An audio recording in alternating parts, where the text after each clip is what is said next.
Olá, sejam todos bem-vindos ao nosso canal.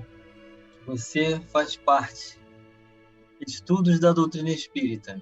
Você já sabe, é curso online gratuito para você. Nós estamos hoje na última parte do capítulo 7, em que Allan Kardec vai nos trazer um resumo sobre o sonambulismo, êxtase e dupla vista, encerrando assim o capítulo 7. Acompanhe comigo. É a questão 455, em que Allan Kardec vai discorrer sobre o que os espíritos responderam e o que ele tem para contribuir com todos nós, com suas reflexões de alto teor pedagógico, didático, auxiliando-nos a compreender esses fenômenos. Os fenômenos do sonambulismo natural se produzem espontaneamente e independe de qualquer causa exterior conhecida, mas em certas pessoas dotadas de especial organização podem ser provocados artificialmente pela ação do agente magnético. Então, os espíritos eles explicaram isso, que existe essa sensibilidade anímica em certos indivíduos e que em outras ocasiões, com a ação magnética da imposição das mãos, é possível provocar esses estados. O estado que se designa pelo nome de sonambulismo magnético apenas difere do sonambulismo natural, em que um é provocado, enquanto o outro é espontâneo. O sonambulismo natural constitui fato notório, que ninguém mais se lembra de pôr em dúvida, não obstante o aspecto maravilhoso dos fenômenos a que dá lugar. Por que seria então mais extraordinário ou irracional o sonambulismo magnético? Apenas para produzir-se artificialmente, como tantas outras coisas? Os charlatães o exploram. Dizem, razão demais para que não lhe seja deixado nas mãos. Quando a ciência se houver apropriado dele, muito menos crédito terão os charlatães, junto às massas populares. Enquanto isso, não se verifica como o sonambulismo natural ou artificial é um fato. Como contra fatos não há raciocínio possível. Vai ele ganhando terreno, apesar da má vontade de alguns no seio da própria ciência, onde penetra por uma imensidade de portinhas, em vez de entrar pela porta larga. Quando lá estiver totalmente, terão de lhe conceder direito de cidade. Então, os detratores, os desafiadores da coerência atacam afirmando que, por ser provocado, ele não tem a mesma propriedade. Mas tem. A diferença é que um recebe o auxílio magnético e o outro já é espontâneo. Para o espiritismo, o sonambulismo é mais do que um fenômeno psicológico. É uma luz projetada sobre a psicologia. E é aí que se pode estudar a alma, que é onde esta se mostra a descoberta. Ora, um dos fenômenos que a caracterizam é o da clarividência, dependente dos órgãos ordinários da vista. Fundam-se os que contestam este fato em que o sonambulismo nem sempre vê, e é a vontade do experimentador como com os olhos. Será de admirar que difiram os efeitos quando diferentes são os meios? Será racional que se pretenda obter os mesmos efeitos quando há e quando não há um instrumento? A alma tem suas propriedades, como os olhos têm as suas. Cumpre julgá-las em si mesmas e não por analogia. Então, Kardec está orientando aqui, convidando-nos a refletir, é que nós não podemos fazer uma comparação, uma equivalência da visão orgânica com a visão de espírito. São totalmente diferentes. E aí o sonambulismo faz essa amplitude da visão de espírito. De uma causa única se origina a clarividência do sonâmbulo magnético e do sonâmbulo natural. É um atributo da alma, uma faculdade inerente a todas as partes do ser incorpóreo, que existe em nós e cujos limites não são outros senão os assinados da própria alma. O sonâmbulo vê em todos os lugares aonde sua alma possa transportar-se, qualquer que seja a longitude. Então, está bem claro aqui que o sonambulismo é um fenômeno anímico, ou seja, uma propriedade da alma. No caso de visão à distância, o sonâmbulo não vê as coisas de onde está o seu corpo, como por meio de um telescópio. Vê-as presentes, como se achasse no lugar onde elas existem, porque sua alma, em realidade, lá está. Por isso é que seu corpo fica como que aniquilado e privado de sensação, até que a alma volte a habitá-lo novamente. Essa separação parcial da alma e do corpo constitui um estado anormal, suscetível de duração mais ou menos longa, porém não indefinida. Daí a fadiga que o corpo experimenta após certo tempo, normalmente quando aquela se entrega a um trabalho ativo. Então, o fenômeno anímico da expansão da visão do sonâmbulo, que transporta sua alma para o local onde se encontra o que ela está vendo, deixa uma situação de mobilidade para o corpo físico, causando fadiga. E quando ele retorna, sente esse cansaço. A vista da alma ou do espírito não é circunscrita e não tem sede determinada. Isso é explicado pelo perispírito. Então, é o perispírito inteiro que estabelece conexão e é o espírito, então, que desfruta dos horizontes da visão, diferente do órgão físico que é necessário o olho humano para se estabelecer a visão. Eis porque os sonâmbulos não lhe podem marcar órgão especial. Veem porque veem, sem saber o motivo nem o modo, uma vez que para eles, na condição de espíritos, a vista carece de foco próprio.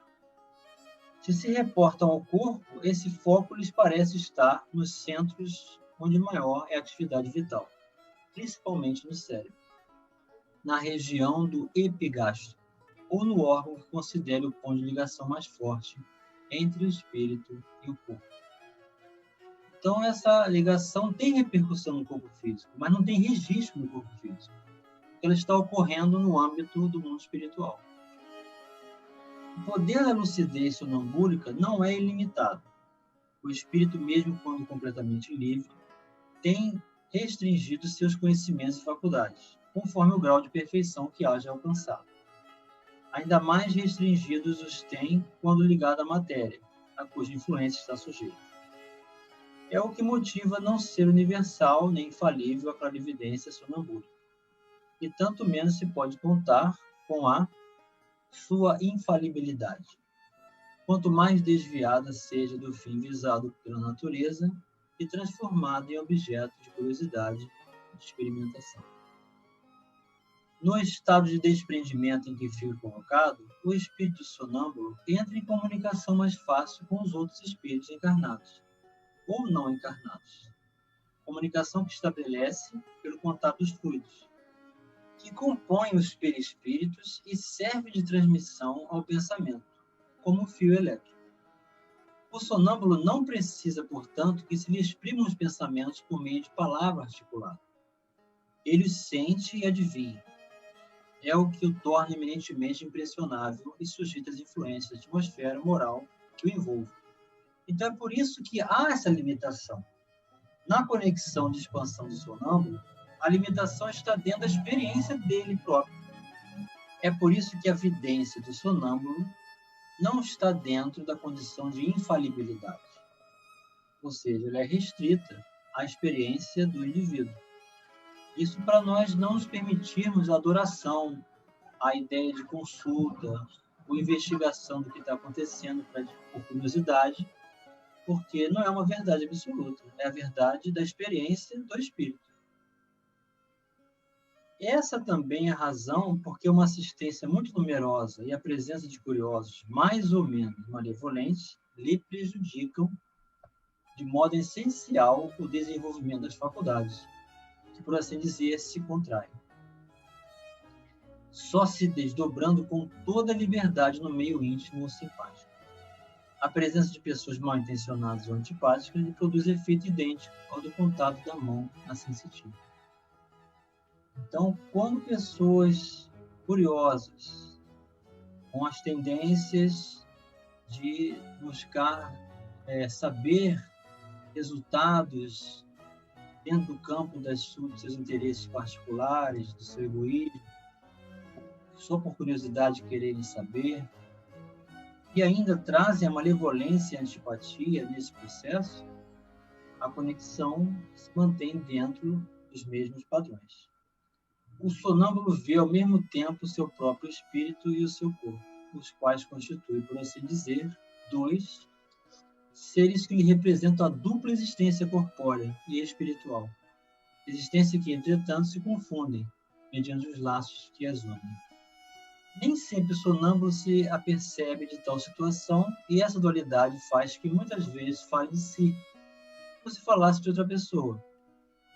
É o que ora é o ser corpóreo que fala o ser espiritual. Ora, este fala aqui. Então, ele mesmo fala de si mesmo como se fosse outra pessoa, enxergando-se de um modo diferente. Em cada uma dessas suas existências corporais, o espírito adquire um acréscimo de conhecimentos e de experiência. Esquece-os parcialmente, quando encarnado em matéria por demais grosseira, porém dele se recorda como espírito.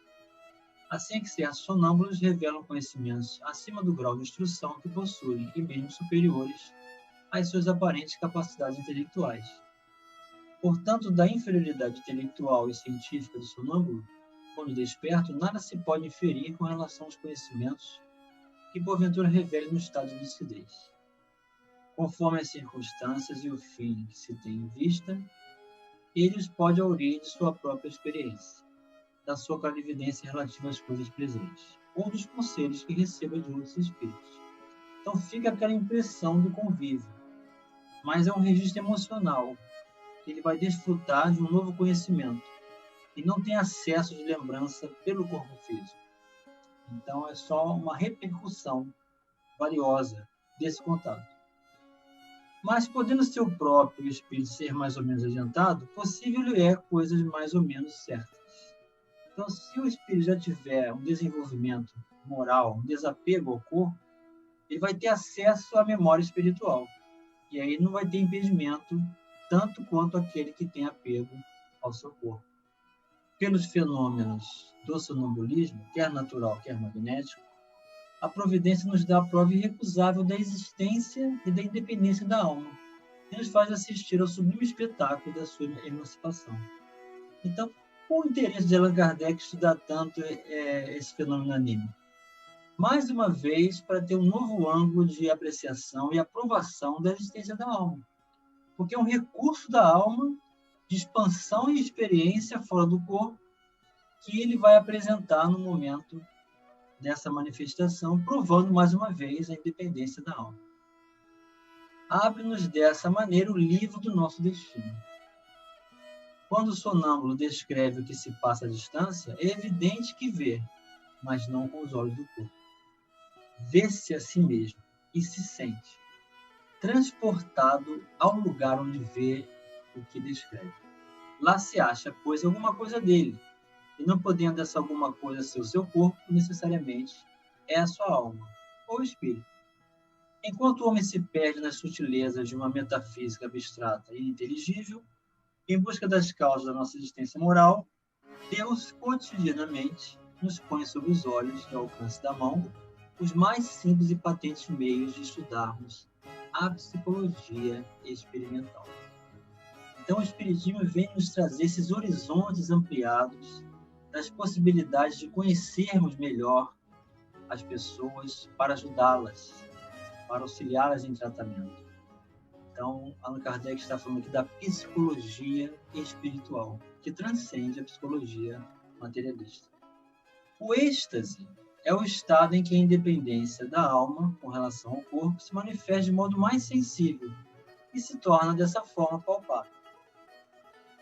No sonho e no sonambulismo, o espírito ainda é em giro pelos mundos terrestres.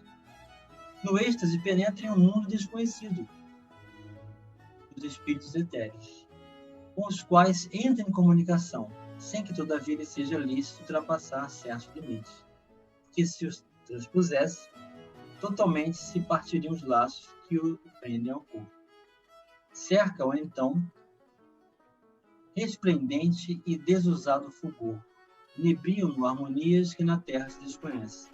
Indefinível bem-estar o invade. Goza antecipadamente da beatitude celeste e bem se pode dizer que pousa um pé no limiar da eternidade.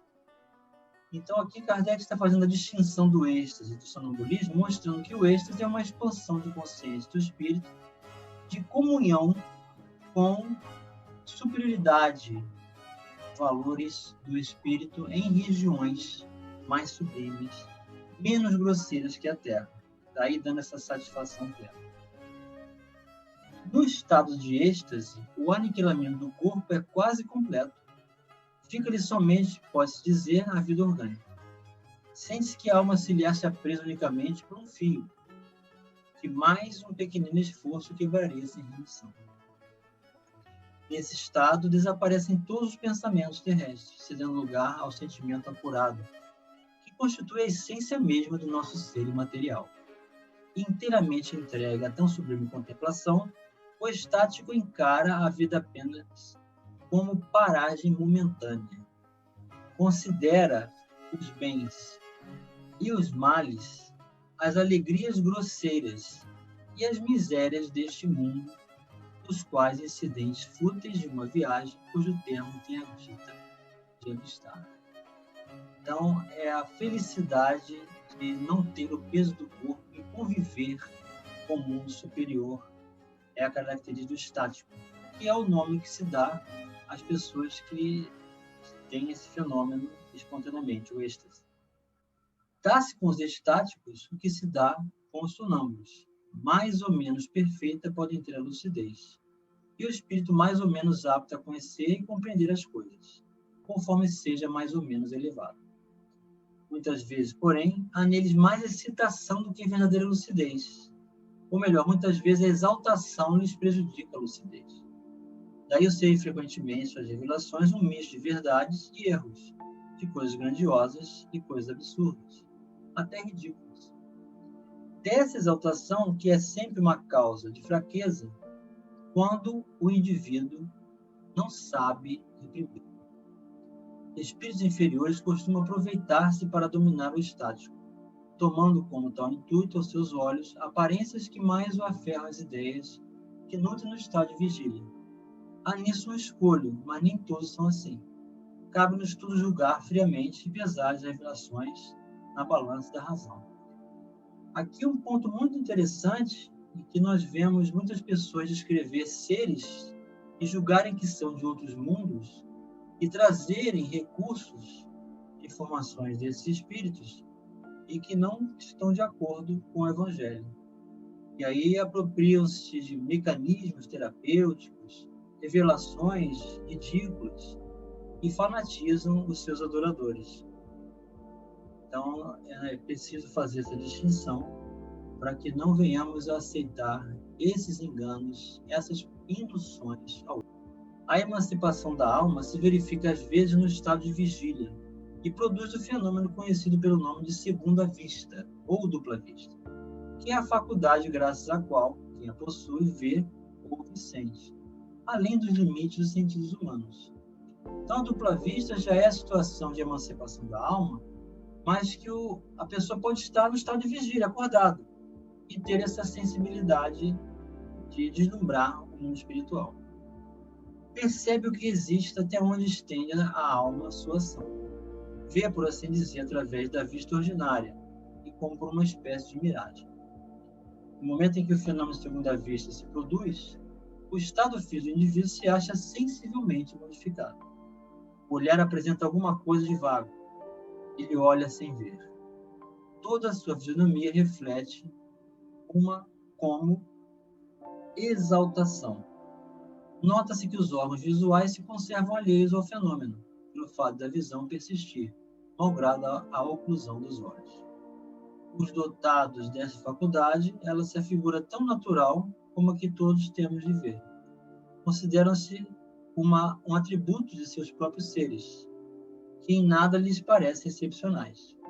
De ordinário, o esquecimento se segue a essa lucidez passageira, cuja lembrança, tornando-se cada vez mais vaga, acaba por desaparecer, forma de um sonho.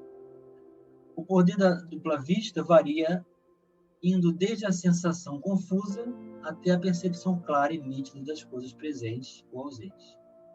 Modo rudimentar, confere a certas pessoas o tato, a perspicácia, uma certa segurança nos atos. Aqui se pode dar o qualificativo de precisão de golpe de vista moral. Um pouco desenvolvida, desperta os pressentimentos. Mais desenvolvida, mostra os acontecimentos que deram ou estão para dar-se. O sonambulismo natural e artificial, o êxtase e a dupla vista são efeitos vários, ou de modalidades diversas, de uma mesma causa. Esses fenômenos, como os sonhos, estão na ordem da natureza. Tal a razão por que hão existido em todos os tempos. A história mostra que foram sempre conhecidos e até explorados, desde a mais remota antiguidade, e neles se nos depara a explicação de uma imensidade de fatos que os preconceitos fizeram fossem tidos por sobrenaturais. Então está bem claro a definição, a diferença entre esses fenômenos anímicos, que sempre existiram por ser da natureza e origem do espírito. O espiritismo, passando a existir, abordou-os com um efeito moral produtivo de reconhecimento da imortalidade da alma, da conexão com o mundo espiritual e da sensibilidade que pode se ampliar na medida em que vamos nos moralizando, desapegando das ilusões, crescendo, progredindo com o Evangelho de Nosso Senhor Jesus Cristo, dando-nos sentido para viver. Um grande abraço e até o próximo vídeo.